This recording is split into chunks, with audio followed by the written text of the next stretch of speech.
आज का ये सुंदर मंगल प्रभात हो सकता है इस पृथ्वी पर, इस मृत्यु लोक पर कई सारे जीव शरीरों की जीवन की यात्रा का अंतिम पड़ाव हो।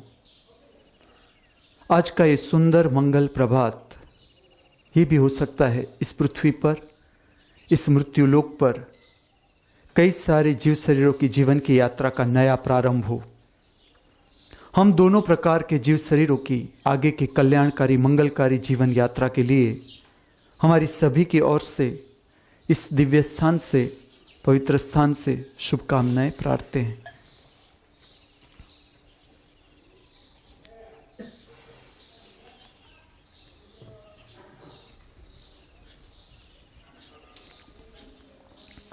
The school of divine arts में नृत्य कला का धर्म के साथ का संबंध, आध्यात्म के साथ का संबंध, इस विषय पर आगे ले जाऊंगा।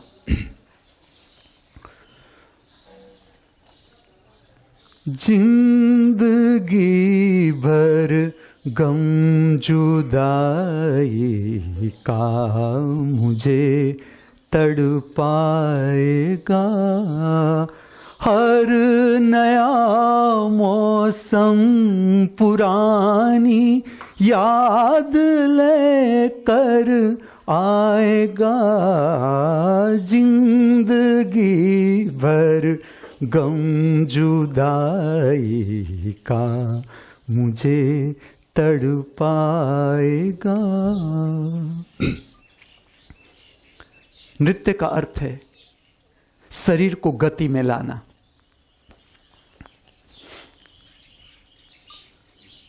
तो क्या खाली शरीर की गति ही नृत्य है? ना, ये नृत्य का प्रारंभ है। और नृत्य का जो संबंध है वो है संगीत के साथ, गीत के साथ। कुछ उदाहरण दूं।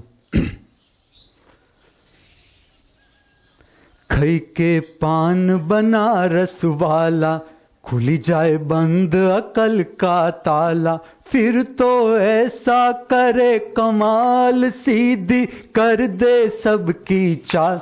हो छोरा गंगा किनारे वाला, हो छोरा गंगा किनारे वाला।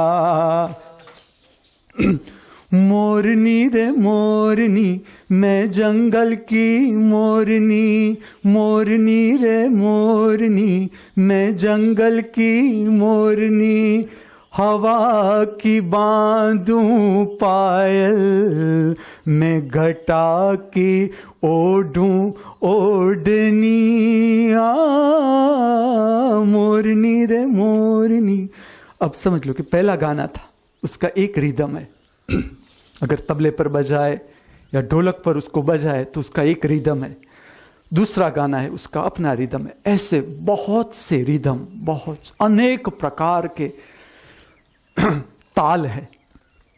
और भारत का जो भी शास्त्रीय संगीत है, उत्तर भारतीय शास्त्रीय संगीत या दक्षिण भारतीय शास्त्रीय संगीत, इसमें कोई न राग का लिमिटेशन है न ताल का। और मैं तो इतने तक आपको कहूं, मेरा लोभ क्या है, दिव्य संगीत में नाम इसीलिए दे रहा हूं क्योंकि लौकिक संगीत है। आज जो लौकिक संगीत है, लौकिक संगीत का इतना अर्थ है कि हम ऑडियंस के लिए गाते हैं, किसी और को सुनाने के लिए हम गाते हैं, नृत्य करते हैं, कला में उतरते हैं। बाहर ऑडियंस, पैसा चाहिए, कीर्ति चाहिए, नामना चाहिए, तो हमारा केंद्र बाहर चला गया, तो उसे कहते हैं लौकिक कला। एक कला है, वो है दिव्य कला, जिसपे आप अपने लिए गाते हो। सुनने वाला परमात्मा तुम्हारे भीतर, ऑडियंस तुम्हारे भीतर। और ठीक से जो भी कलाकार है, जिसने परफॉर्म किया है, वो मेरी बात ठीक से समझ जाएगा कि तुम्हें 1000 तालियां बजाने वाले लोग हो, 1000 तालियां बजाने वाले, लेकिन भीतर से जब सर्टिफिकेट ना आए परमात्मा का, परमात्मा भीतर का खुश न हो। वैसे परमात्मा तो खुश ही होता है लेकिन फिर भी मैं ऐसा कहूं कि उसके कानों तक जब तक ये हम भीतर पहुंचा न सके, हमारा गायन, हमारा संगीत, हमारा नृत्य, तब तक हमें भीतर से संतोष नहीं मिलता, लता मंगेशकर का एक मैंने इंटरव्यू देखा था। उस इंटरव्यू में ऐसा था कि उससे पूछा गया था कि कौन सा गीत तुम्हें ऐसा लगा तुम्हारा कि जो तुम्हें सबसे अच्छा लगा हो। अब लता मंगेशकर तो परफेक्शन ही लगे, क्योंकि उस समय के जो शास्त्रीय संगीतकार थे, जो शास्त्रीय संगीतकार उस समय के, जब लता मंगेशकर शास्त्रीय गीत गाती थी फिल्मों के, तो बहुत चैलेंजिंग था उस समय। ऐसे ऐसे शास्त्रीय संगीतकार मौजूद थे कि वो जरा सा भी स्वर की गड़बड़ करे या ऐसा वैसा गाए तो वो तुरंत पकड़ दे उसकी भूल के, योग्य नहीं, ये जो गारा राग गाया ये ठीक से नहीं गाया। लेकिन जब लता मंगेशकर क्लासिकल गाती थी, उस वक्त के जितने भी संगीतज्ञ थे, शास्त्रीय संगीतज्ञ, वो भी वैसे ऐसे वैसे नहीं, सब उस्ताद, वो सब कहते थे कि लता मंगेशकर हम पकड़ना चाहते कि कहां भूल करती है, नहीं, लेकिन पकड़ नहीं सकते, वो इतना सुंदर गाती थी।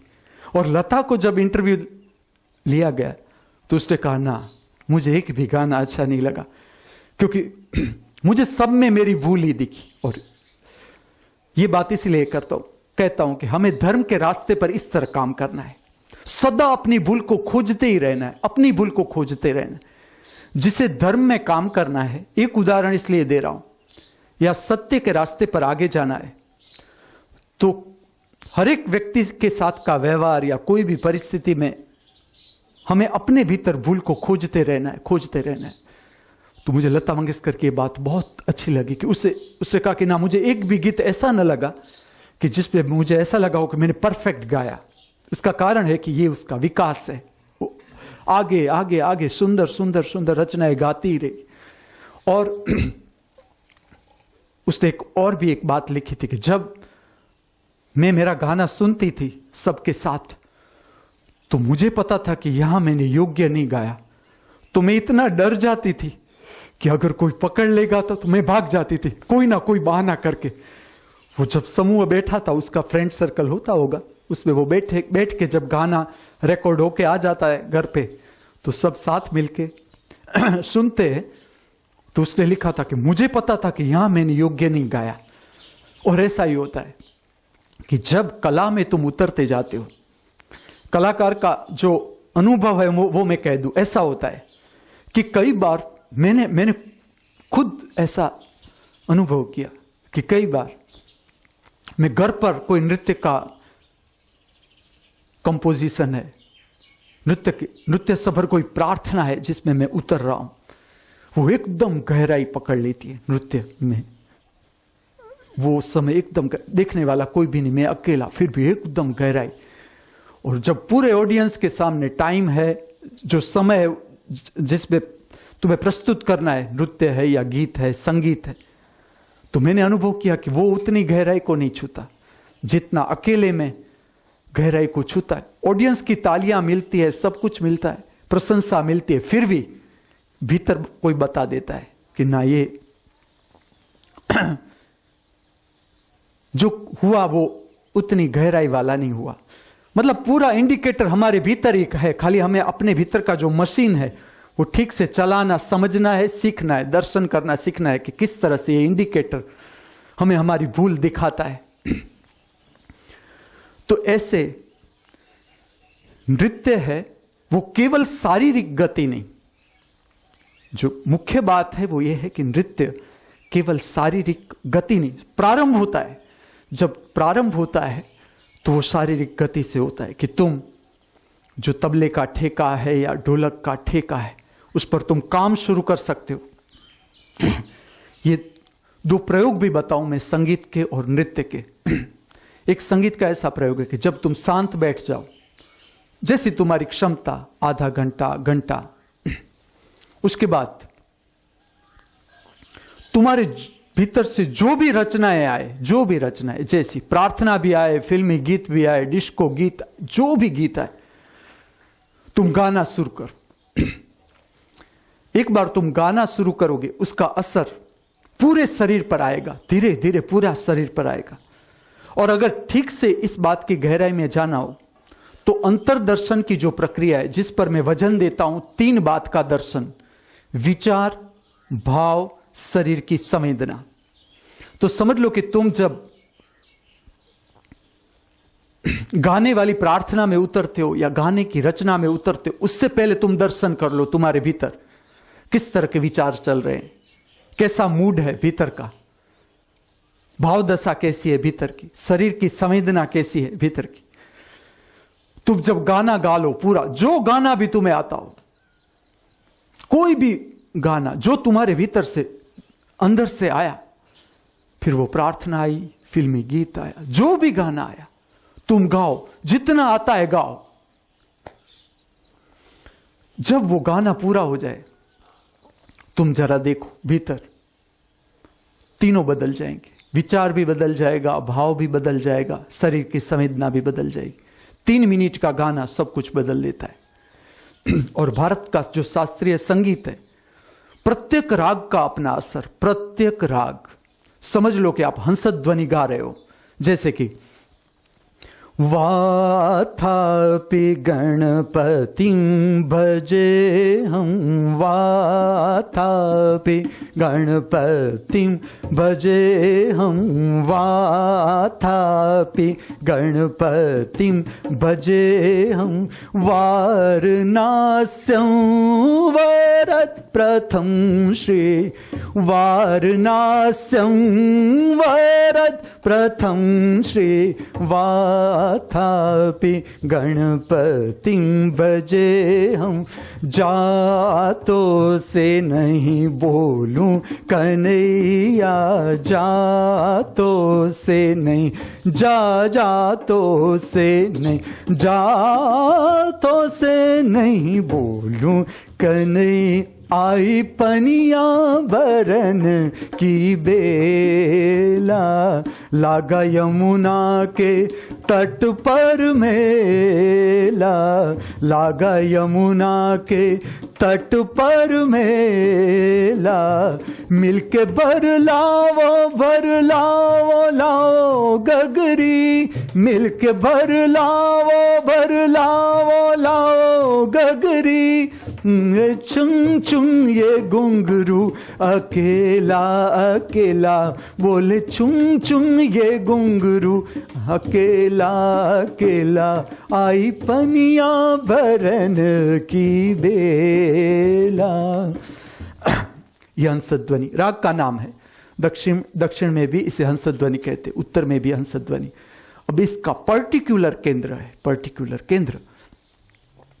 और सारी ग्रंथियों का जो भी सिक्रीशन है, जितनी ग्रंथियां हैं, शरीर की जितनी ग्रंथियां हैं, इसके जो भी सिक्रीशन है, उस सब पर इफेक्ट आता है, सब पर असर आता है। ठीक से अगर तुम संगीत का उपयोग करो और गाना शुरू ही करो, मैं तो तुम्हें ऐसा कहता हूं, जिस तरह से तुम बोलते हो, तुम भूल गए गाना। मनुष्य का गला खाली बोलने के लिए है ही नहीं। मनुष्य का गला जो परमात्मा ने बनाया है, तो वो उसने और मैकेनिज्म रखे। तुमने पूरा इंस्ट्रूमेंट खोल के देखा ही नहीं, कंप्यूटर तुमने भीतर का पूरा खोला ही नहीं, ऐसा ही पैक पड़ा हुआ है कब से। तो खाली बोलने से आप संतोष मत मान लो जीवन का, आप गाना सीखो। और गाना सीखने के लिए कोई जरूरी नहीं कोई क्लास में जाओ, जो गाना आप देखो कि जो बात आप परमात्मा के साथ जोड़ोगे, रहस्य देखना, ये विस्तार की ओर ले जाएगी आपको, खुद ब खुद खींचते जाओगे आप। खाली एक बात आपको समझनी है, वो है आप चालू कर दो, जिस दिशा में आपको जाना है उस दिशा में चालू कर दो आपकी प्रक्रिया, और देखते जाओ कि आप विस्तार की ओर जा रहे हो कि नहीं जा रहे हो। कोई भी बात हो, कोई भी काम हो, ये तो संगीत और नृत्य का केंद्र चल रहा है आपको कहने के लिए, तो मैं इसकी बात कर रहा हूं कि गाना एक बार आप शुरू करो, नृत्य एक बार आप शुरू करो। मैं जब दारू पीने वाले लोगों को लथड़ियां खाते देखता हूं, तो मुझे लगता है कि ऐसा ही लथड़ियां खाना है तो इसमें दारू पीने की जरूरत क्या है। मेरे पास ऐसे नृत्य है, मैं तुम्हें मोहिनी अट्टम, धर्मानंद के केरला से। हां, सागर की तरह उछो, नीचे जाओ, ऊपर उठो, नीचे जाओ। इसमें कोई दारू पीने की जरूरत नहीं।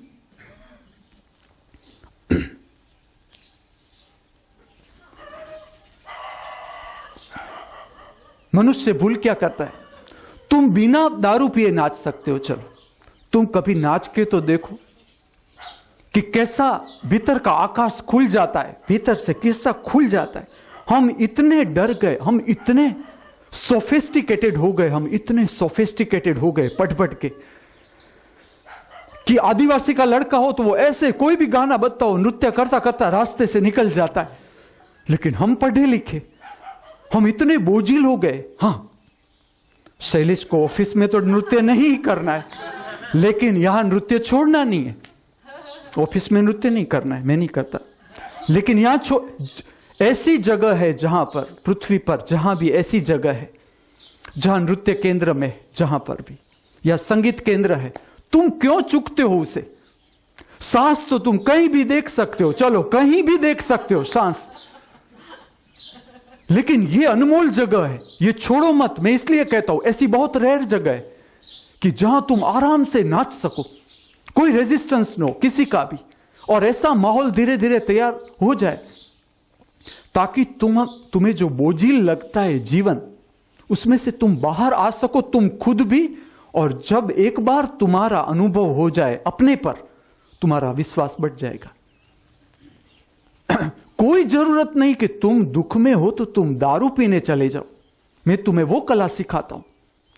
तुम दुख में हो, तुम मुकेश का गाना गाओ, हम छोड़ चले हैं महफिल को, याद आए कभी तो मत रोना, हम छोड़ और देखो तुम दुख के साथ साथ चलो, कितना चलता है, चलो तुम्हारा दुख कितना जोर है तुम्हारे दुख में, चलो जरा कभी देखो जीवन कि जो भी दुख है, पीड़ा है, संताप है, कितना जोर है उसमें। मैं कहता हूं कितनी भी शरीर की जबरदस्त पीड़ा हो, कितनी भी, कितना ही तुम्हारा हेडेक हो गया हो,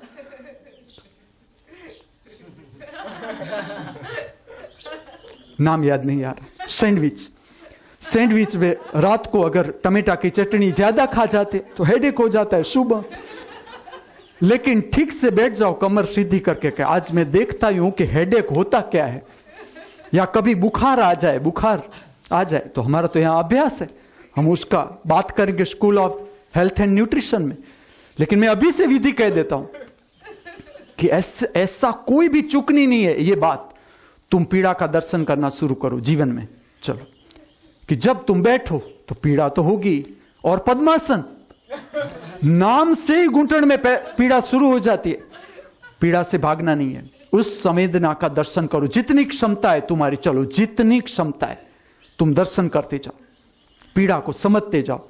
तुम पीड़ा को सतत कांस्टेंट ऊपर नहीं पाओगे। इस जगत का मैं सत्य का एक नियम कह दूं कि अगर यहां दिन है तो वो 24 घंटा दिन नहीं रह सकता, उसे रात में बदलना ही पड़ेगा, क्योंकि पृथ्वी गोल घूमती है, पृथ्वी कहां स्थिर है, वो गोल घूमती रहती है, तो इसलिए वो तो दिन रात संभव।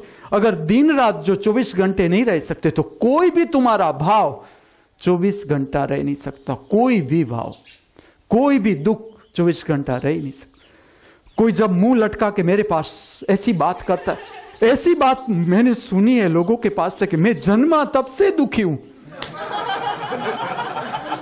सुख क्या है मैंने जाना ही नहीं कि सुख क्या है, हो ही नहीं सकता। मैं कहता हूं ये हो ही नहीं सकता।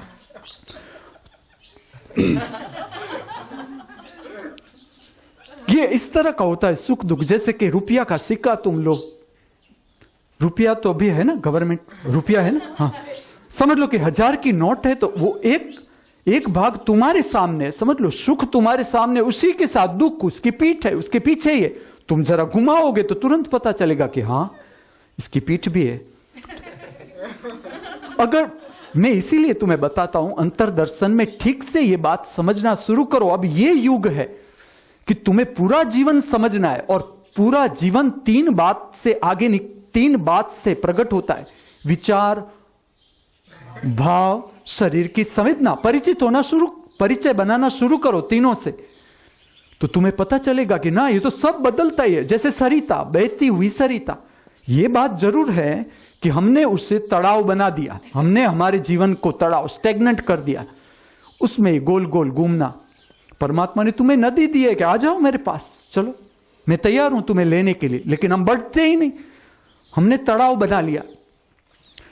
ठीक से अगर आप समझते जाओगे मेरी बात को, तो विचार, भाव, शरीर की संवेदना प्रतिपल बदलते हुए, प्रतिपल बदल, जीवन का कोई भी दुख हो, कोई भी दुख, ये लेबल बाहर का है, दुख बाहर है ही नहीं।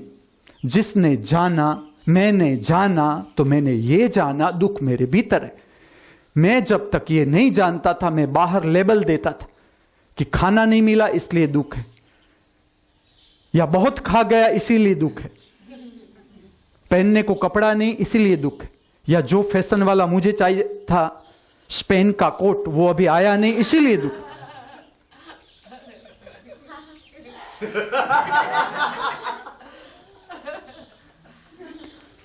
विस्की नहीं मिली क्योंकि पैसा बहुत था, उतना मेरा खिस्सा में नहीं था, तो देशी दारू पीने पर।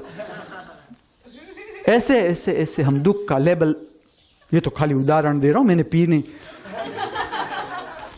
ऐसे हम दुख को लेबल लगा के जीते हैं। लेकिन अगर परमात्मा एक है तो परमात्मा, तुम क्या ये जान, परमात्मा परम अभिमानी, वो दुख अनेक थोड़ा करेगा। अगर परमात्मा एक तो दुख एक, इसलिए उसे जानना है, तीन तल पर जानना है। शरीर की संवेदना, विचार, भाव जो प्रतिपल बदलते जाते हैं। तो प्रतिपल बदल रहा है जीवन, प्रतिपल बदल रहा है, समय के साथ साथ साथ जीवन बहता जा रहा है। लेकिन हम भीतर से स्टेगनेंट हो गए। किस तरह से स्टेगनेंट होते हैं? हम धारणा में बंध जाते हैं कि यही होना चाहिए, इसी तरह से होना चाहिए। और परमात्मा मान भी लेता, अगर एक पुत्र होता हो तो वो मान भी लेता कि अच्छा तू कहता है तो ठीक है बापा, मैं ले लेता हूं हाथ में त्रिशूल, चल, कि परमात्मा तेरा ऐसा होना चाहिए, चल मैं लेता। लेकिन एक पुत्र नहीं परमात्मा की, अनेक जीव पृथ्वी पर, सबकी अपनी अपेक्षा कि जीवन इस तरह से होना चाहिए, तो ये तो संभव ही नहीं। इसीलिए हमारी टकराव शुरू होती है बाहर। लेकिन असल में जीवन बाहर है ही नहीं।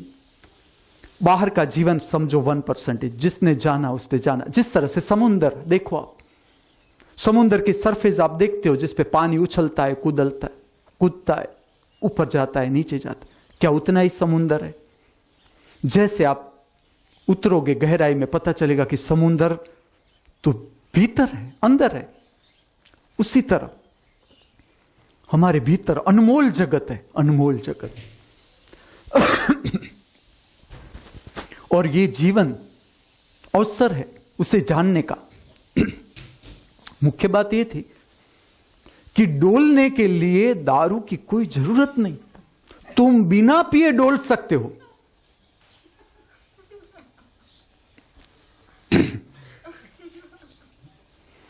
अब नृत्य के साथ जो एक प्रयोग है वो भी कहूं, जिसे उतरना है। समझ लो कि पहले जब आप प्रारंभ कर रहे हो तो ऐसी रचनाएं खोजे, ऐसी रचनाएं खोजे कि जो आपको प्रिय लगती हो, चाहे वो फिल्म की क्यों ना हो। कैसेट बनाओ एक, अब तो सब आपको इंटरनेट से मिल सकता है। कोई भी फिल्म, अगर फिल्म की रचनाएं आपको अच्छी लगती है, कोई म्यूजिक अच्छा लगता है, जो मैंने किया था वही बताता हूं तुमको, तो वो रचनाएं इकट्ठी करो। जब समय मिले आप रचना शुरू कर दो, टैप चालू कर दो और उस पर झूमना शुरू करो कि देखो, शरीर को गति देना शुरू करो। और ये बात अगर आप कंटिन्यू चली तो देखो नृत्य की जो यात्रा है या संगीत की यात्रा है, किस तरह से तुम्हें आगे ले जाती है।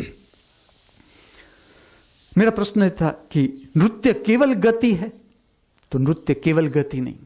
भारत में जो प्रयोग हुए शास्त्रीय नृत्य के, अनमोल प्रयोग, और एक शास्त्रीय नृत्य नहीं, अनेक शास्त्रीय नृत्य जो अभी ये नाम चल रहे हैं कि ये भरतनाट्यम, ये कथक, ये कुचिपुड़ी, ये तो भारत की जो नाटक कला अकादमी है उसने ये स्टेज परफॉर्मेंस के लिए नक्की किया कि इतने शास्त्रों पर आधारित नृत्य है जिसे इस तरह से प्रकट करना है। उसका फॉर्म है, शास्त्रीय का अर्थ उतना ही है, शास्त्र से बंधा हुआ। शास्त्र मीन्स फॉर्मेट, कि किस तरह से रचना को प्रकट करना है, प्रार्थना को प्रकट करना है स्टेज पर। वो तो हो ही रहा है, और जो हो रहा है जगत में वो बात मैं करूंगा ही नहीं। मैं उसको छूंगा जो नहीं हो रहा। मेरा लोभ उससे है, मेरा लोभ है दिव्य कला से, कि जो जिसका केंद्र है तुम्हारे भीतर। और जो संगीतकार है, जिससे तो संगीतकार की यात्रा की है, ऐसा अनुभव है जिसके पास, कलाकार है जो जिसने यात्रा की है, स्टेज जिसने पूरा का पूरा जान लिया कि स्टेज में से क्या मिल सकता है, स्टेज पर गाने से क्या मिल सकता है, या नृत्य करने से क्या मिल सकता है, वो जिसका अनुभव पूरा हो गया, उसे पता है कि ना, उसमें आगे नहीं। क्योंकि जहां केंद्र तुम्हारा बाहर है, बाहर की यात्रा कहां जाओगे? चलो तुम यात्रा करते करते जाओगे कहां? बाहर की यात्रा पृथ्वी बस इतनी गोल है, उससे तुम कूदका मार के चंद्र पर तो जा नहीं सकते। चलो गुजरात से तुम यात्रा करो, चलना चलना करो, उत्तर ध्रुव दक्षिण ध्रुव फ्री आ जाओगे गुजरात, क्योंकि पृथ्वी गोल ही है। और ऐसा ही गोलाकार हमारे भीतर है वृत्ति। वृत्ति का अर्थ है गोल घूमना। तुम ठीक से अभ्यास करो, तुम छोटे थे तब से जो वृत्ति है, तुम जब तक नहीं समझोगे, जन्मों जन्म संसारी हो, फिर सन्यास लो, मरून गाउन पहरो, माला पहरो, लंबी पहरो, छोटी माला पहरो, रुद्राक्ष की पहरो, लकड़े की पहरो, तुलसी की पहरो, लेकिन जब तक तुम वृत्ति नहीं समझोगे भीतर कि वृत्ति किस तरह से वर्तुलाकार घुमाती है, तुम्हें गोलाकार घुमाती है, तुम्हारा जीवन गोल गोल घूमेगा। चाहे उसका किसी की त्रिज्या लंबी होती है, वर्तुलाकार की त्रिज्या लंबी होती है। त्रिज्या तो समझ सकते हो ना आप, केंद्र से जो जितना थोड़ा राउंड बड़ा होता है, किसी का छोटा होता है, और जन्मों के राउंड थोड़े बड़े हैं, उसमें जाना ही नहीं, उलझना ही नहीं। तुम्हें वहां से शुरू करना है जहां से तुम्हारी स्मृति है। धर्म में वास्तविक प्रयोग चाहिए। सुनी सुनाई बात पर धर्म नहीं चलता, तुम्हें अपने पर काम करना है। तुम इस जन्म को ही ले लो कि जब से तुम जन्मे हो तुम्हारी वृत्ति का अभ्यास शुरू करो। वृत्ति किस तरह से गोल गोल घूमती है, तुम मन देखो। एक विचार घुस जाता है भीतर, वो दिन में वही पीछा करता है, वे तुम भागते इसलिए हो। एक विचार अगर घुस गया भीतर, बस वो तुम्हारा पीछा ही करता है, पीछा ही करता है, पीछा ही। विधि ये सीखनी है, धर्म वो कला सिखाता है तुम्हें। धर्म तुम्हें यह बताता है कि जो ये विचार है, भाव है, शरीर की संवेदना है, उसका शरीर अगर इंस्ट्रूमेंट है तो उसका किस तरह से उपयोग करना है। मन है तो मन के मैकेनिज्म को जानना, यह धर्म का काम है। धर्म का काम नहीं कि हिंदू मुस्लिम को झगड़ा है, हिंदू मुस्लिम क्रिश्चियन इस तरह से जो सिख ईसाई, हिंदू मुस्लिम सिख ईसाई वो झगड़ते रहे, यह धर्म नहीं। धर्म है अपना अभ्यास, खुद का अभ्यास, खुद की वृत्ति को जानना जो गोलाकार घूमती रहती है, जो हमें गोले में घुमाती रहती। हमें लगता है कि आज नहीं, सुख आज है ही नहीं, हमें ऐसा लगता है क्योंकि आज तो दुख ही है। जैसा तुम आंख बंद करोगे तुम्हें पता चलेगा कि सुख है कहां। तो मन कहता है, मन इस तरह से तुम्हें रखता है, चिंता मत करो, अभी तुम धंधा बराबर कर लो, बैंक बैलेंस ठीक कर लो, तुम्हारी आगे शांति से जिएंगे। हमारा गणित इस तरह से चलता है कि आज का दिन का तो हमें कोई कीमत ही नहीं। आज तो मुझे यह लगता है कि मनुष्य शांति खोज रहा है या अशांति खोज रहा है। उसे क्या पाना है, शांति पानी है तुम्हें कि अशांति पानी? क्योंकि अगर हमें हमारे कर्म देखे तो सारे अशांत। मैं मेरे से ईश्वर को आप पर नहीं करता। मैं तो अब गुरु हो गया तो भी पानी जल्दी से पी जाता हूं, फिर मुझे लगता है क्यों मैं जल्दी से पानी पी जाता हूं, तो ऐसा लगता है नहीं अभी लेक्चर बाकी है देने का। महत्वाकांक्षा ही होती है, फिर सिंहासन पर बैठ जाने से क्या फर्क पड़ता है। तो हमारे कर्म ऐसे है कि अशांति पैदा करते, और हमें भीतर से चाहिए शांति कि ना, मैं ये जो भी कर्म कर रहा हूं वो इसलिए कर रहा हूं कि मैं प्रसन्न हो जाऊं, शांत हो जाऊं, मेरा जीवन उल्लास से संबंध बने मेरा। लेकिन होता नहीं।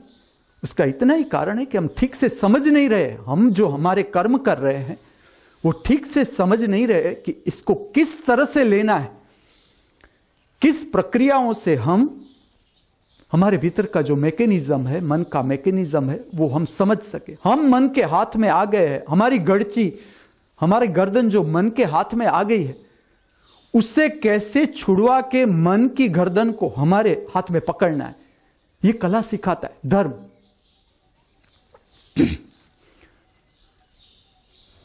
जिंदगी भर गम जुदाई का मुझे तड़पाएगा। बिरहन। जब सन मंदिर में, राम मंदिर में, लक्ष्मी नारायण मंदिर में मेरी नृत्य पूजा पूर्ण हो गई, 2 नृत्य पूजा पूरी हो गई, उसके बाद की जो मेरी वीडियो कंपोजिशन था वो था बिरहन। उसमें सारी भावात्मक रचनाएं। मैं तुम्हें ये कहता हूं कि जो प्रयोग नृत्य के प्रयोग भारत में हुए, शास्त्रीय नृत्य के प्रयोग, वो खाली शारीरिक तल पर नहीं थे, खाली शरीर को गति में लाना ये उसका केंद्र नहीं था। उसका केंद्र था स्वयं। जो साधक है उसका स्वयं केंद्र, अपने भीतर से वो किस तरह से परमात्मा को जाने, परम अवकाश को जाने, भीतर के अवकाश में प्रवेश करके, भीतर के आत्मा में प्रवेश करके, आत्मा का अर्थ है अवकाश, भीतर के अवकाश में प्रवेश करके, अंतर्मुख करके शक्ति को किस तरह से परम अवकाश में प्रवेश कर जाए, परम प्रकाश से मिल जाए। तो जब परम प्रकाश की बात आती है या भीतर की बात आती है, भीतर के जगत की बात आती है, आप समझो, आप खाली शरीर नहीं, खाली फिजिकल बॉडी नहीं, आप फिजिकल बॉडी तो बहुत छोटी बात है। जब आप भीतर उतरते जाओगे, आप समझते जाओगे कि भीतर भाव जगत है, बहुत बड़ा, बहुत विस्तार वाली बात है ये, और इसका बहुत असर शरीर पर आता है। शरीर का असर भी भाव पर आता है और भाव का असर भी शरीर पर आता है। तो भारत के जो शास्त्रीय नृत्य थे, जो धर्म से संबंधित थे, उसका जो मुख्य भाग था वो था कि किस तरह से भाव शुद्धि की जाए, किस तरह से पवित्र भाव भीतर पैदा किए जाए। उसका एक लक्ष्य ऐसा था कि अगर भीतर से पवित्र भाव का संपर्क नृत्य द्वारा, नृत्य की शक्ति से अगर भीतर के भावों को पवित्र किया जाए या शुद्ध किया जाए, तो मनुष्य का पूरा जीवन बदल सकता है। यह उसका केंद्र था। तो जो मेरी दूसरा भाग था वीडियो कंपोजिशन का, मेरा ही प्रयोग था, वो इस तरह का था। बिरहन, उसका मैंने नाम दिया था बिरहन, जिसपे फिल्म के कंपोजिशन थे, कुछ फिल्म के थे, कुछ गैर फिल्मी थे, जिस पर मैं आ रहा हूं, इस विषय पर आ रहा हूं।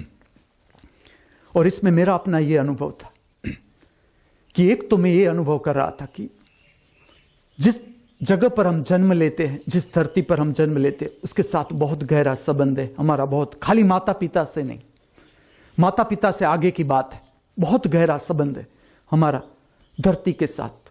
और मैं कहता हूं उससे भी आगे, खाली धरती के साथ भी नहीं, पूरा प्रहर समझ लो, पूरा वातावरण, पूरा का पूरा वातावरण। जब तुम गहराई में जाओगे तुम पाओगे ये बात सत्य है कि नहीं, वातावरण से तुम्हारा संबंध है।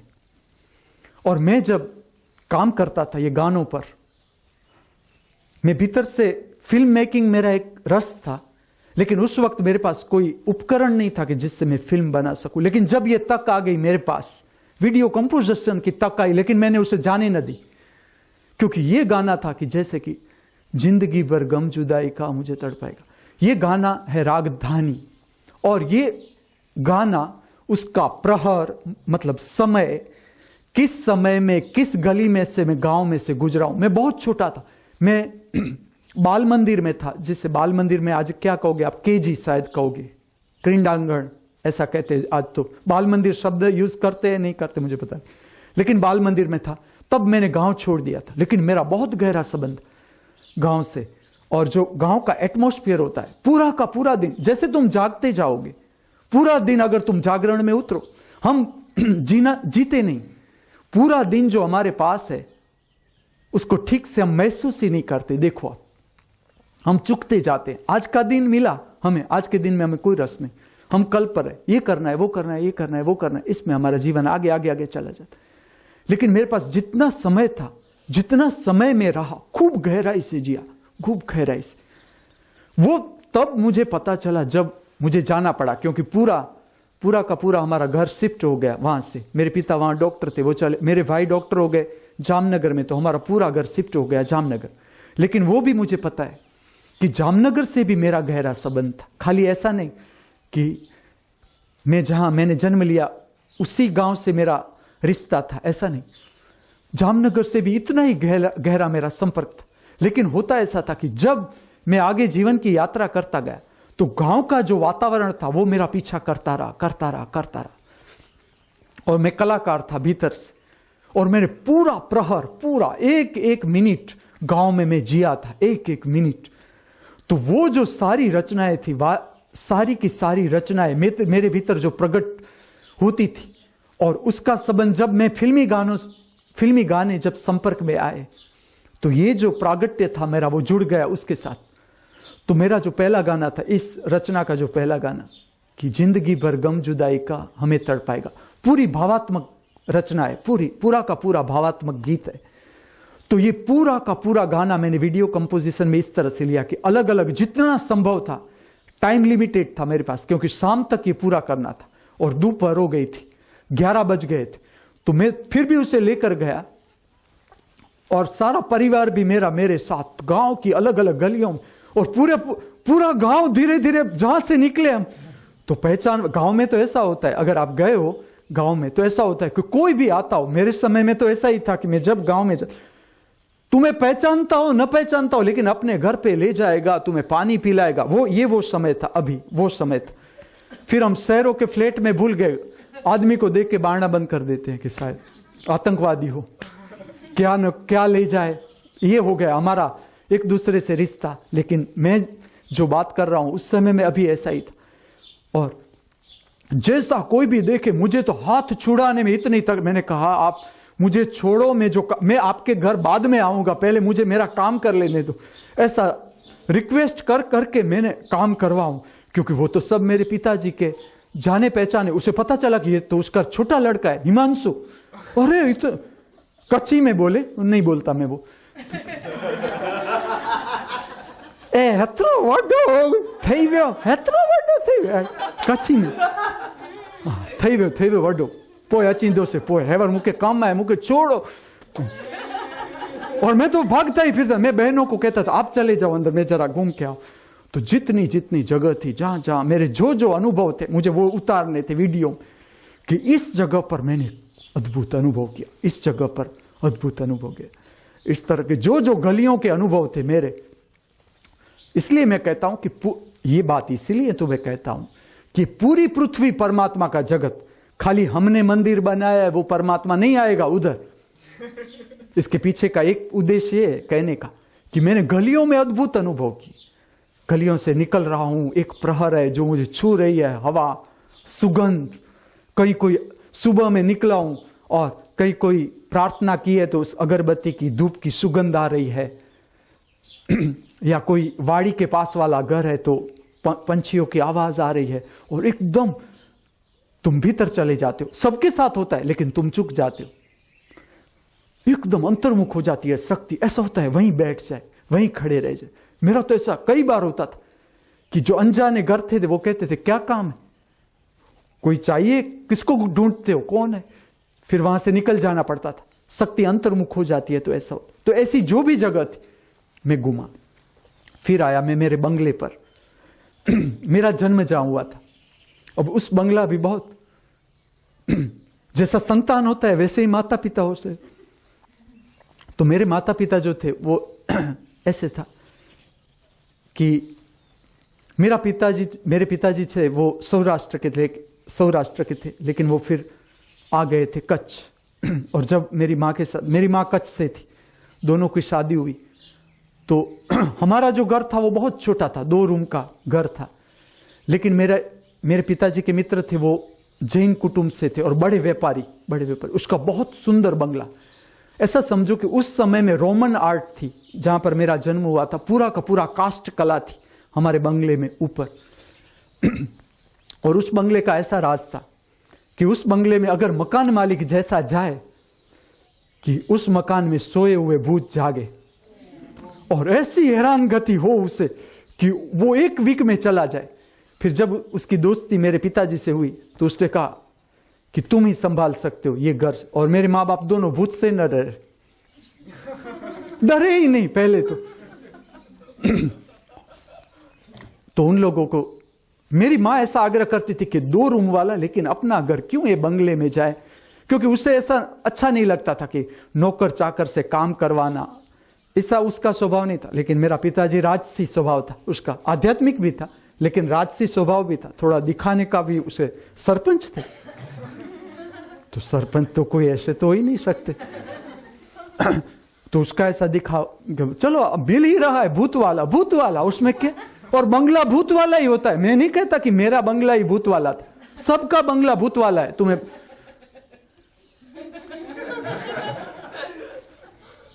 बंगले का राज है, देखो जरा तुम्हारे आसपास जो बंगला है, कौन छुट्टी लेकर बंगला में ठहरता है, जरा देखो। तुमने ही बंगला बनाया है कि हम यहां सुख चैन से रहेंगे।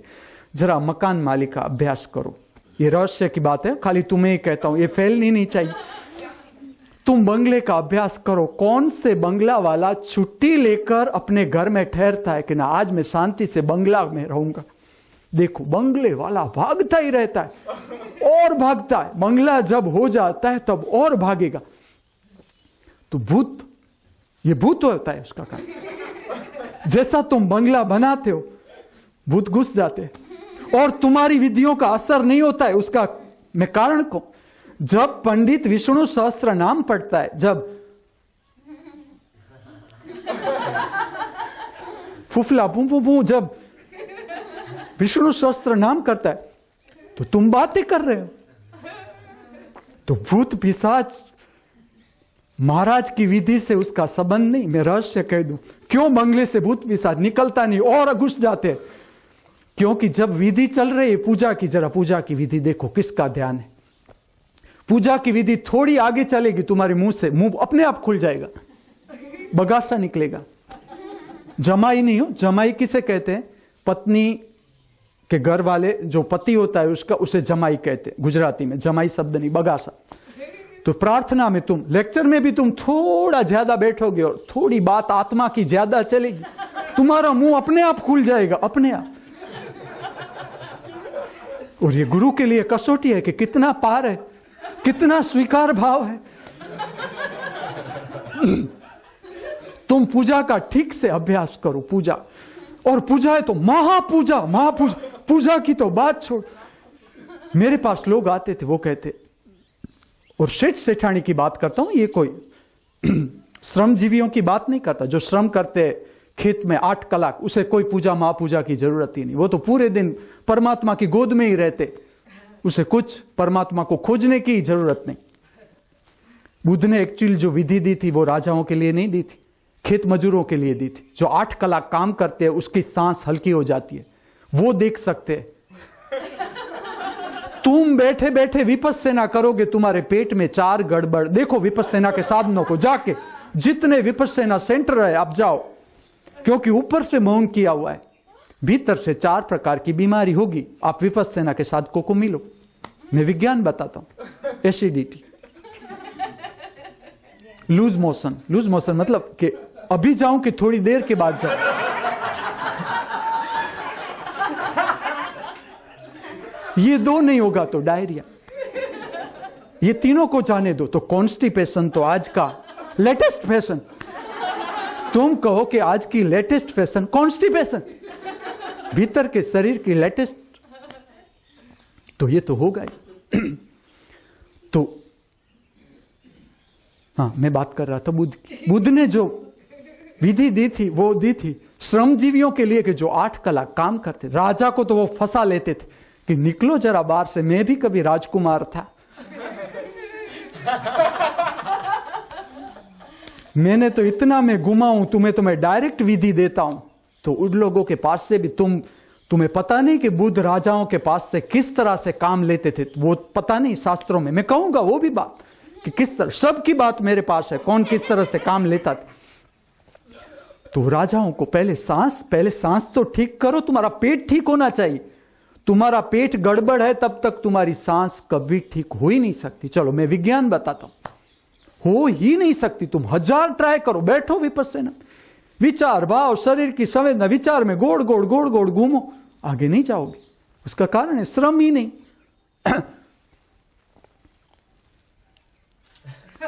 तुम जरा मैं बात कर रहा था महापूजा कि सेठ सेठानी मेरे पास आते थे, मेरा नाम था भूज में,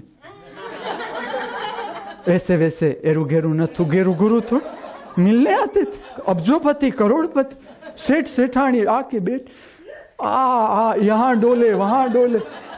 उन लोगों के साथ काम करते करते मेरा भी ऐसा हो गया, क्योंकि जो दर्शन करो वो तुम्हारे शरीर हो जाता, ऐसा ऐसा नाव की तरह डोले। मैंने क्या हुआ? कल महापूजा थी। अच्छा महापूजा, घूंटन बहुत दुख रहे, घूंटन दुखेंगे, महापूजा और घूंटन का संबंध है। और मैं तुम्हें कहता हूं तुम पूजा को मैंने बहुत मजा लिया है, बहुत मजा लिया। जब मेरे साथ छोटे छोटे बच्चे थे वो नफरत करते थे मामा का, मेरे भतीजे भांजे, वो कहते कहां तुम ले जा रहे हो? मैंने कहा तुमने देखी नहीं ठीक से पूजा। पूजा में पंडित को थोड़ा सुनना है, तुम आजू बाजू देखो कौन क्या पहन के आया है, क्या कर रहा है। थोड़ी देर तुम शांत बैठ जाओ ताकि सबको लगे कि पूजा में ध्यानस्थ हो गया, फिर देखो आराम से। पंडित को ही पता नहीं होगा कि कौन सा शास्त्र चल रहा है, वेद गा रहा हूं या उपनिषद गा रहा हूं। देखो देखो अब पूजा पता चलेगा। और महापूजा में तो घूंटन, क्योंकि 8 कलाक बैठना पड़ता। जरा देखो आप 8 कलाक जरा देखो, आप बैठ सकते हो 8 कलाक, आप स्वस्थता पूर्ण बैठ सकते हो। मेरा तो हिसाब होता है कि मुझे 1 घंटा लेक्चर देना है तुम्हें, तो भीतर से हिसाब करके आता हूं कि 1 घंटा खड़ा रखूंगा तुम्हें। देखो मेरी विद्या, 1 घंटा खड़ा रखूंगा, उसमें नचाऊंगा, घबराऊंगा, जितना कूदा सकूं कूदाऊंगा। बिहारी ये दोनों न करे तो मैं हाँ करवाऊंगा बिहारी। फिर मैं बिठाऊंगा तुम, और तुम मैं देखता हूं पूजा घर की शांति। मैं पूछता था किस लिए करवाते हो पूजा? ग्रह शांति। अच्छा, घर में शांति आए इसलिए हम पूजा करवाए। फिर मैं देखूं जो करवा रहे हैं सेठ सेठानी गृहस्थी जो करवा रहे हैं।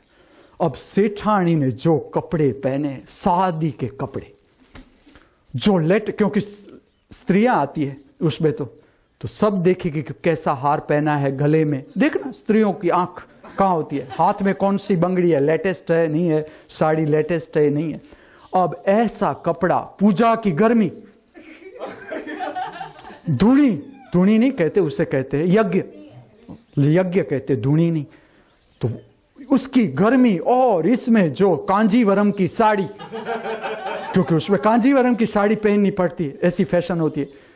बाजू में सेठ, उसको भी ऐसा कपड़ा कि नहीं ऐसा वैसा कॉटन का मत पहनो, जो लेटेस्ट है टेरी कॉटन का कपड़ा, और भी हो सकता है उसमें, लेकिन सिंथेटिक कपड़ा। और आगे अग्नि, चोट जाए पूरा शरीर। अंतर्मुख तो हुए कैसे, क्योंकि पूरा गरम गरम शरीर, और पूजा की विधि चल रही है। तो अंतर्मुख कोई होता, आप पूजा देखोगे कोई, किसी का मुंह इस तरफ है, किसी का मुंह इस, पूजा में किसी का मुंह नहीं होता। परमात्मा आता है, बैठता है, चला जाता है, वो सबको देख के चला, हाँ कि मेरे पुत्र, मैं दे रहा हूं शांति, लेकिन लेने को तैयार कौन है? वो आता है, चलो शांति यज्ञ में वो आता है, तुम्हारी ग्रह शांति करवाने के लिए वो आता है, लेकिन लेने को तैयार कौन है? सेठ इधर देख रहा है, सेठानी उधर देख रही। इस तरह से पूजा पूरी हो जाती। कोई सुनने वाला है ही नहीं, सुनता है ही नहीं। तुम्हें जब पूजा से तुम्हारे कान शांत न हुए तो ग्रह शांति होगी कैसे? पूजा में तुम अशांत हो, जरा विज्ञान ठीक से तो देखो आप, धर्म विज्ञान के साथ संबंध है धर्म का। पूजा में अगर तुम अशांत हो, प्रार्थना में अगर तुम अशांत हो, ग्रह शांति का यज्ञ चल रहा है और तुम अशांत हो, तुम्हारे भाव अशांत है, तो तुम ये सोचते हो कि जब ये पूजा पूरी हो जाएगी झगड़ा होगा। देखो आप, सबने करवाई है, जो गृहस्थी है उसे तो पता ही होगा, उसे लगता है कि कैसे, देखो यहां बैठे बैठे सब जान जाते।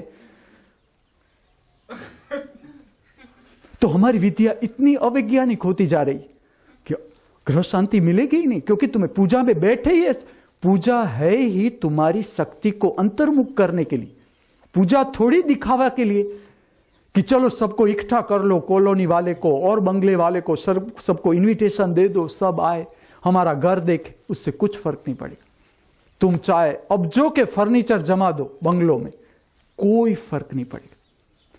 जब तक जो रहने वाला है घर में, जो केंद्र है घर का, वो जब तक शांत न हो, वो जब तक प्रसन्न न हो, आप देखो जरा, घर में प्रसन्नता नहीं होगी। घर में प्रसन्नता नहीं है तो उसका कारण है कि घर में रहने वाला जो मुख्य केंद्र है, मालिक है घर का, वो शांत नहीं, वो प्रसन्न नहीं। तो तुम्हारे इर्द गिर्द, तुम्हारे आसपास अशांत तरंगे घूमेगी, तुम्हारा जीवन अशांत रहेगा, इसके लिए अशांति होगी।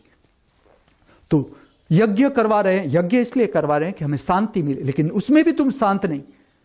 बाकी के तो कर्मों में तुम शांत हो ही नहीं, अब जो कर्म तुम्हें शांति दिलाने के लिए है उसमें भी तुम अशांत हो। तुम्हें उस बात पर था कि बंगला में भूत रहता है। मेरा जो कहने का मुख्य भाव है वो ये है कि बंगले में भूत रहता है। तो मैं जो बंगले में रहता था उसमें ऐसे बनाव होते थे कि उसका मकान मालिक तो ठहर ही न सके, और मेरे माता पिता को भूत से कोई डर न था, तो उसने ले लिया बंगला। और उन लोगों को उससे उल्टा अनुभव हो, ऐसा अनुभव हो कि कुछ दिन ऐसे रहते थे, जो बंगले में मेरा जन्म हुआ उसमें वो कहते थे कि ऐसे बहुत से दिन आते थे, कोई समय था, पर्टिकुलर समय, उसमें अद्भुत सुगंध रहती थी, अद्भुत सुगंध रहती। और उनके गुरु भी थे, तो वो बताते थे कि ये पवित्र आत्माओं के साथ जुड़ा हो रहा है, गृहस्थी का ये इसकी निशानी है कि जमीन खुश है, जमीन तुम्हारे पर खुश है। और दोनों का जो कर्म था, संसार का कर्म, वो इस तरह का था कि मेरी माता एकदम भोली भली थी और पिताजी को सन्यासी में बहुत रस, बहुत ही रस, उस सन्यासी को बहुत आदर देते थे। कोई भी ऐसा नहीं कि वो खाली हिंदू सन्यासी हो या कोई भी धर्म के नाम पे कोई भी गांव में आता था तो उसकी सारी देखभाल वही करते थे। और जब मेरा जन्म हुआ, मुझे पूरा, मैं जितना समय उस बंगले में रहा, उसका एक एक प्रहर, उस वातावरण का एक एक प्रहर मुझे छुआ, मैंने उसका अनुभव किया था खूब गहराई से। और बंगला था भी अद्भुत बंगला था, उसमें वृक्ष भी बहुत सुंदर थे। पीपल का एक वृक्ष था, एक नीम का वृक्ष था, दो बड़े बड़े वृक्ष थे नीम के। और मैं कई बार ऐसा होता था कि दोपहर में मैं खाली नीम के वृक्ष के नीचे जाकर खड़ा रह जाता। जो हवा आ रही है, उसकी जो आवाज है, देखना आप जब भी आपको लगे बहुत अशांति होगी, बहुत अशांति होगी, आप कोई खुली जगह में ऐसा बड़ा वृक्ष हो, उसके नीचे खड़े रह जाए या बैठ जाए और उसकी जो आवाज है उसको सुनते रहे, तो प्रकृति की आवाज आपको एक अद्भुत शांति की ओर ले जाएगी, अद्भुत प्रसन्नता की ओर ले जाएगी। प्रकृति केंद्र है, हम प्रकृति को, हमें ऐसा था कि बस मनुष्य खाली सुखी हो जाए इस पृथ्वी पर, हम खाली सुख पा ले, मनुष्य जात खाली सुख पा ले। देखो मनुष्य जात ने सुख पाया। आप मनुष्य जाति का ठीक से अभ्यास करो कि मनुष्य जाति आज तक जो जीती आ रही है, सुख पाया। चलो मानसिक रोग बढ़ते जा रहे हैं, मानसिक विकृतियां बढ़ती जा रही है पृथ्वी पर, मनुष्य की नींद जा रही है, ड्रग्स के पीछे है मनुष्य, आज अपने को भुलाने के पीछे है, दारू, ड्रग्स, सिगरेट, क्या क्या नशाकारी चीजें पैदा हो रही है। क्यों? क्या प्रगति हुई? चलो तुमने कहा था कि विज्ञान से प्रगति हो जाएगी, क्या प्रगति हुई? हमने इतने जंगल नष्ट कर दिए कि जो जंगल में हम बहुत बड़ा काम कर सकते थे, खाली शारीरिक तल पर की बात नहीं कर रहा हूं मैं, अद्भुत काम हुआ भारत में। धर्म का जो क्षेत्र है, आध्यात्म का क्षेत्र है, उसमें भारत में जितना काम हुआ उतना काम पूरी पृथ्वी पर कहीं भी नहीं हुआ। और जिसने जाना उसने जाना कि ये बात सच है कि जितना काम भारत में हुआ, भारत की प्रकृति में जितना उपयोग हुआ, प्रकृति का उपयोग हुआ, और भारत की जो प्रकृति है, जो आध्यात्मिक जगत के संपर्क में लाने के लिए जो मदद रूप है, ऐसी प्रकृति तुम्हें कहीं भी नहीं मिल सकती। तो जो भारत में ही है, जो भारत में है ही, हम जहां पर है उसको चूक रहे हैं। मेरा जो दुख है एक, वो ये दुख है कि हमने जिस जगह पर जन्म लिया, इसकी जो गहराई है, धर्म में जो गहराई, धर्म के जो प्रयोग भारत में हुए, ऐसे प्रयोग कहीं भी नहीं हुए। आप भारत में धर्म का विस्तार देखो। इसलिए मुझे अगर हिंदू सन्यासी संकुचित हो जाए तो मुझे बहुत आश्चर्य होता है कि भारत में तुमने सन्यास लिया, भारत में कोई भी पथ से तुमने सन्यास लिया और तुम संकुचित। हाँ ठीक है, तुम अगर क्रिश्चियन का काम कर रहे हो तो ठीक है कि उसमें तो खाली एक जीसस को ही माना गया, यीशु को, इसके बाद किसी को माना ही नहीं। उन लोगों ने किसी को माना नहीं और हुआ भी नहीं, जीसस के लेवल का कोई हुआ भी नहीं। उधर जो पश्चिम की संस्कृति है उसने अगर जीसस को मान लिया तो ठीक है, क्योंकि उसका दर्जा देने वाला और कोई हुआ ही नहीं, ऐसा काम कर सके, ऐसा कोई प्रागट्य में आया ही नहीं, तो ठीक है। लेकिन भारत कितने हुए, कितने नामी अनामी, आप जरा काम करोगे आपको पता चलेगा कि क्या काम हुआ है भारत में। और भारत में सन्यास लेकर तुम संकुचित। भारत में अगर तुमने काम किया है धर्म में तो तुम पूरी पृथ्वी पर धर्म का संदेश ले जा सकते हो। पूरी पृथ्वी को एक कर सकता है सन्यासी। सन्यासी का काम है, चलो धर्म का काम है झगड़ा मिटाना, मनुष्य को एक दूसरे के पास में लाना। देखो हमारा काम, हमारा धर्म का काम भी अहंकार पर चल रहा है। ठीक से देखो आप, धर्म का काम अहंकार से ऊपर होना चाहिए। हमारा काम चल रहा है अभी अहंकार पर। हम अभी अहंकार भी काम पूरा नहीं किया और हम धर्म गुरु हो गए, तो मेरा जो अहंकार बाकी रहेगा। अब मैंने अगर महामृत विश्वविद्यालय की स्थापना की और मेरा अहंकार समाप्त नहीं हुआ तो मेरा छिची रविशंकर के साथ स्पर्धा होगी, क्योंकि छिची रविशंकर के इतने शिष्य और मेरे इतने शिष्य। इतना बड़ा धन मान रहा है ओशो को और मेरे पास ऐसे गिने तूने।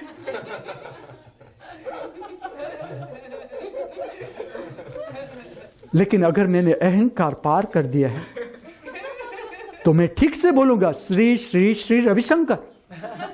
ईर्ष्या से नहीं बोलूंगा चिची रविशंकर, ये ईर्ष्या है। तो धर्म अहंकार से ऊपर होना चाहिए। जब तक मैं कहता हूं, मैं क्यों यूनिवर्सिटी की स्थापना कर रहा हूं, मैं धर्म की यूनिवर्सिटी दे रहा हूं मनुष्य को, क्योंकि मनुष्य वाड़ा में बंध गया। देखो तुम भारत जैसी जगह में भी तुम वाड़ा में बंध गए कि हम सन्यासी, तो हम बुद्ध के सन्यासी, हम ओशो के सन्यासी, हम शंकर को मानते, हम कृष्ण को मानते। ठीक है, उसके साथ जरा ये भी देख लेना आनंद कितना मिला। आनंद के लिए किस पर आधारित है सन्यासी, ये भी पूछो आपने। क्योंकि सन्यास का अर्थ है वो अभ्यास कि बिना वस्तु, बिना व्यक्ति, बिना परिस्थिति तुम परमानंद का अनुभव कर सको, वो अभ्यास है सन्यास का। अब तुम जरा देखो, तुम्हारी प्रसन्नता, सन्यासी की प्रसन्नता, सन्यासी का आनंद, सन्यासी की शांति किस बात पर आधारित है? तुम्हारा आधार है कोई? देखो, क्योंकि सन्यास का अर्थ है कि तुम अहंकार से ऊपर उठने की कोशिश में लगो। पहले संसार में थे, उसका अहंकार था कि मैं ब्राह्मण हूं, मैं जैन हूं, मैं ये हूं, मैं वो हूं। उसमें से तुमने कुदका लगाया कि चलो ये तो हमने कर लिया, अब हम सन्यासी होने जा रहे हैं। तुमने सन्यास में जंप मारा, लेकिन उसके साथ साथ तुम्हारा अहंकार भी कूदा तुम्हारे साथ साथ, क्योंकि वजनदार था परमात्मा का प्रसाद, अहंकार, वो भी कूदा तुम्हारे साथ। तो धर्म में भी वही आ गया। देखो, मिलो, जो कहते हैं कि मैं धार्मिक हूं, मिलो जरा, तुम्हें उल्टा होगा। जिसका कोई लेबल नहीं, भगा भाई के ऊपर कोई लेबल नहीं कि मैं सन्यासी हूं कि नहीं, आप जरा उससे मिलकर देखो कि वो मनुष्य के लिए कैसा काम करता है। तुम्हारे कोई भी तकलीफ हो, रात को जगाओगे, भगा भाई जरा मुझे पेट में तकलीफ हो रही है, आप मेरे साथ हिम्मत न कर, तुरंत तैयार, बिना पेडल की माला पहने हुए तैयार। वो अपनी मोटरसाइकिल, कोई हिसाब किताब की नहीं कि चलो पेट्रोल का पैसा तो दो फिर मैं चलूं तुम्हारे साथ। तो आप जरा देखोगे तो आपको पता चलेगा। जैसे धर्म की गहराई में हम जाएंगे, हमें पता चलेगा कि हमारा धर्म का केंद्र अहंकार तो नहीं, हमारा धर्म का केंद्र अहंकार से ऊपर है या अहंकार तो मन से संबंधित है, और धर्म है ही इसलिए कि इससे ऊपर कूदना है।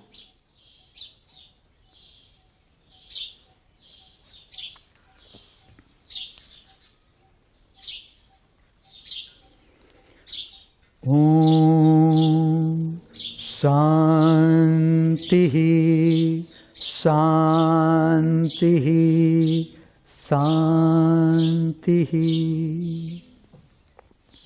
हम हमारे भीतर सदा परम शांति का अनुभव कर सके, हम हमारे बाहर सदा परम शांति का अनुभव कर सके, सर्वत्र हम सब सदा परम शांति का अनुभव कर सके। इस भावना के साथ, इस प्रार्थना के साथ मुझसे जो बोला, आपसे जिससे सुना, उस परम दृष्टा स्वरूप, परम साक्षी स्वरूप परमात्मा के चरणों में मैं मेरा वंदन अर्पण करता हूं।